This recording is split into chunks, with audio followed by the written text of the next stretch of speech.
Mga kautang, nandito ka ngayon, nanood ka ngayon ng video na to dahil naghahanap ka ng legit na utangan online. So for today's video, pag-uusapan agad natin itong loan application na 50,000 or hanggang 50,000 yung pwede nilang ipautang sa atin. But magsisimula po muna tayo sa small amount. So 2,000 po yung first offer na loan application nito dito sa amin. At mga kautang, alam nyo ba na sa 2,000, 91 pesos lang din yung interest sa loan application na to. Kaya ngayon, silipin natin ito, no? Hayaan nyo muna ako na pag-usapan natin ngayon kung wala nga bang tinatagong charges ang loan application na to, kung kailan siya babayaran mga kautang, kung ito na nga ba yung sagot sa problema natin pagdating sa pera na kahit 2,000 sa first loan is tataas naman yung credit limit natin kung tayo ay good payer. Hello mga kautang, welcome back dito sa aking channel. This is Clarice, ang inyong number 1.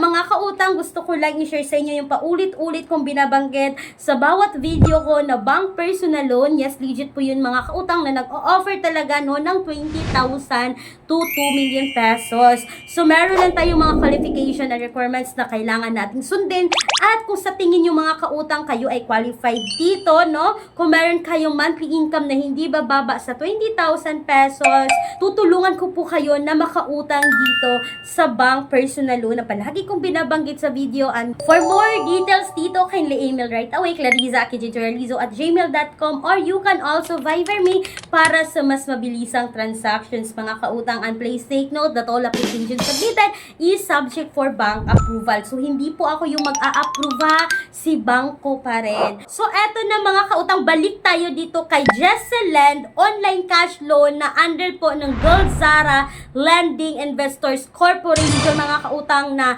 makikita nyo dito no sa loan details. Didiretso agad tayo dito sa loan details, no? Hindi ako gagawa ng tutorial dito mga kautang dahil sa 2,000 po na offer nila dito, yung pwede nyong ma-receive mga kautang is nasa 1,260 na lang dahil yung service fee is 740 at yung interest is 91 pesos. Yes, legit po na mababa yung interest which is 91 pesos. But yung mga service fee, yung mga added charges mga kautang, isaabot po ng 740. So sa 2,000, 1,260 na lang yung ma-receive nyo mga kautang at babayaran po ito sa loob lamang ng 7 days, no? Sa halagang 2,000 mga kautang. Kaya hindi po recommended itong si Jesselend mga kautang, no? Wala na patumpik-tumpik pa. Diretso agad tayo sa interest rate. Bakit pa tayo magsasayang pa ng oras? At kung tatanungin nyo kung bakit ko pa rin siya nire-review na hindi naman makakatulong,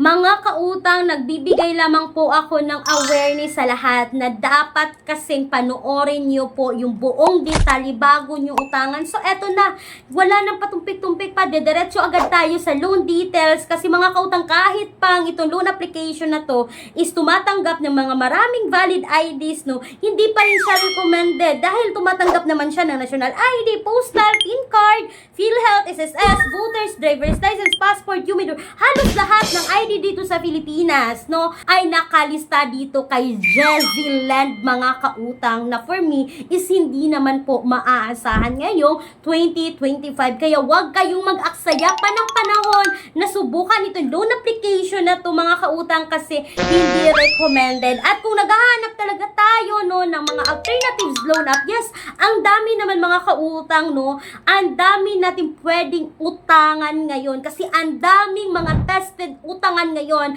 like kay Happy Cash, kay After Lending, kay sino pa ba, kay Online Loans Pilipinas na 0% interest. Okay siya sa first time loaner, wag lang mag second loan kasi mataas ng interest. So ang daming possible na pwede tayong makautang mga kautang, but make sure na mag-research, alamin muna yung interest rate, alamin muna kung kailan babayaran, kung may hidden charges ba or wala, or kung kaya ba nating bayaran para hindi tayo magsisi sa huli. Kasi mga kautang, at the end of the day, tayo lang din yung mas stress, tayo lang din yung mahihirapan kung saan tayo kukuha ng pambayad. So, don't forget to visit, no, nasa description box or sa pen comment section ng video na to, yung mga tested utangan online na hindi auto-decline mga kautang at apply direct website.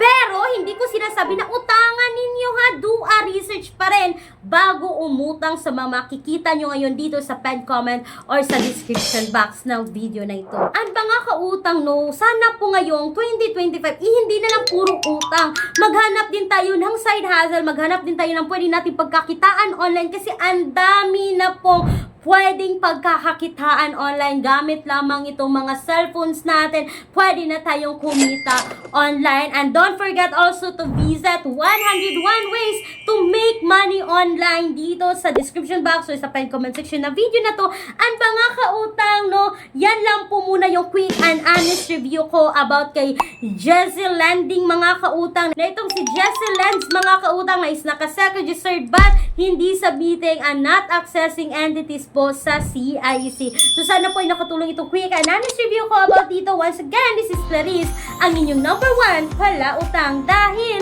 utang is life. Bye bye bye mga kautang!